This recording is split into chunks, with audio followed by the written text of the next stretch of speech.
সৈয়দ আব্দুল আহমদকে ধন্যবাদ জানাই। তিনি প্রথম দেশনেত্রী বেগম খালেদা সম্পর্কে এই মৌলিক বইটি রচনা করেছেন। এই বইটিকে নিয়ে আরও বেশ কিছু বই পরে হয়েছে।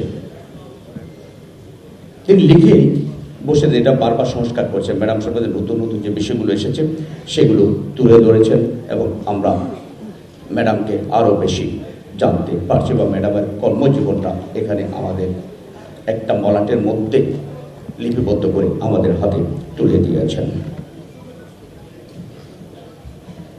আমরা যদি দেখি জিয়াউর রহমান, দেশনেত্রী বেগম খালেদা জিয়া, তারেক রহমান, আমি বলবো বাংলাদেশের স্বাধীনতা সার্বভৌমত্ব রক্ষার জন্য বড় তিনটি পিলার এই তিন ব্যক্তিত্ব, যাদের হাত ধরে বাংলাদেশের স্বাধীনতা সার্বভৌমত্ব যখন আঘাত এসেছে পিলারের মতো তারা সেটাকে প্রতিহত করেছেন।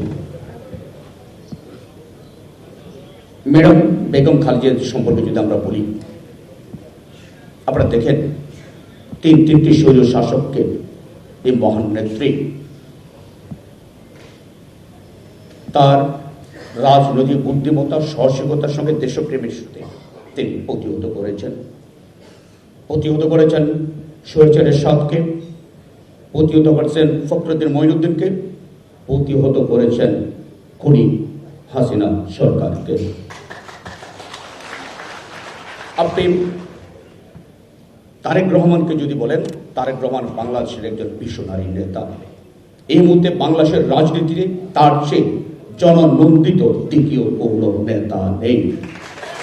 হাসিনা তার 16 বছর, ফখরুদ্দিন মঈনুদ্দিন 2 বছর, আমার মনে হয় তাদের সকল যুদ্ধের সিংহ বাঘটি তারা ব্যয় করেছেন তারেক রহমানের বিরুদ্ধে, তারেক রহমান চরিত্র হননের জন্য, এবং তারা তারেক রহমানকেও হত্যা করার চেষ্টা করেছিল, আপনারা জানেন। কিন্তু দুর্ভাগ্যজনক হলো দুর্ভাগ্য করবো না, বাস্তব সত্য হলো এই বিষয়ের তারেক রহমান যে সত্যের রাজনীতি করেন আজকে সেটা প্রতিষ্ঠিত হয়েছে। এই স্বৈর শাসকগুলো হাসিনা আজকে তারেক রহমানের রাজনীতির কাছে 101 করে হেরেছেন। আজকে ইতিহাসের পাতায় শেখ হাসিনা খুনি হিসেবে চিহ্নিত হয়েছেন, বিশ্বাসঘাতক হিসেবে চিহ্নিত হয়েছেন, ছাত্র হত্যাকারী হিসেবে চিহ্নিত হয়েছেন ইতিহাসে। আজকে তিনি আস্থা করে নিক্ষিপ্ত হয়েছেন। আর তারেক রহমান তার রাজনীতি দিয়ে আজকে বাংলাদেশের সবচেয়ে জননন্দিত জনপ্রিয় নেতায় পরিণত হয়েছেন। এটাই হলো রাজনীতি। শেষ যেটা করব,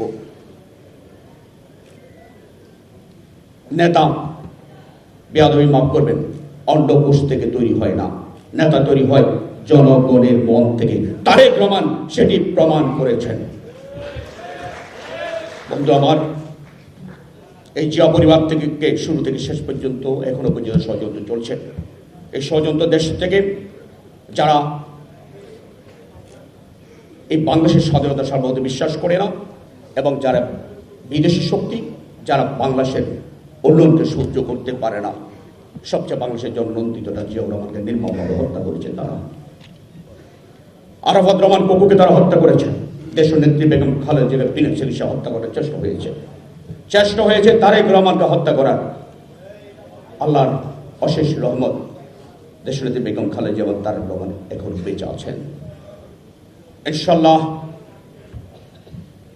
আমাদের প্রত্যাশা তারেক রহমানের হাত ধরে বাংলাদেশে ফেসিবাদের অবসান হয়েছে। ফেসিবাদকে আমরা আসতে দেব না এবং তারেক রহমানের নেতৃত্বে এই বাংলাদেশের স্বাধীনতা সার্বভৌমত্ব সমুন্নত হবে এবং বাংলাদেশে একটা জাতীয়তাবাদী শক্তির জাগরণ তৈরি হবে, যেই শক্তি একমাত্র দায়বদ্ধতা থাকবে দেশ এবং দেশের জনগণের প্রতি। সেই মহান নেতা তারেক রহমান আসবে, তার নেতৃত্বে একটা আমরা মানবিক বাংলাদেশ করতে পারবো।